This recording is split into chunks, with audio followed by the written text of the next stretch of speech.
तो नमस्ते प्रणाम, हम खेसारी लाल यादव और एक बहुत ही प्यारा हमार चैनल खुल रहा बा जना के नाम बा खेसारी मूवी। तो ऊपर वह सबके हमार मूवी के गाना, मूवी के ट्रेलर और मूवी भी और बहुत सारा चीज़, और सिर्फ हमारा ही ना बल्कि बहुत सारा लोग के ऊपर आई। तो एगो चैनल हम बहुत ही प्यारा खोलनी है ताकि अपना होम प्रोडक्शन की जौन भी चीज़ हुई वो सबके बीच में हम डाली और बेहतर से बेहतर चीज़ जौन होके हम करके और उनके बहुत ही बेहतर सिनेमा भी होके जौना कि हम अपना बैनर से बना के वो सबके बीच में दी और वो लोग के प्यार दी।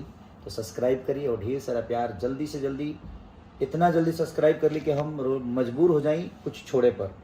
तो वह सब सब्सक्राइब करी, लाइक करी और बहुत सारा प्यार दी ताकि हम ऊपर जल्दी से जल्दी वो सबके बीच में जल्दी से जल्दी, जितना जल्दी सब्सक्राइब करे बोलो उतना जल्दी हमार एगो बेहतर मूवी के ट्रेलर वो सबके बीच में जाई। तो अपन प्यार और आशीर्वाद खेसारी मूवी के दे हम लोग और खेसारी के जगह देता नहीं लो पहिया दे हम लोग। प्रणाम।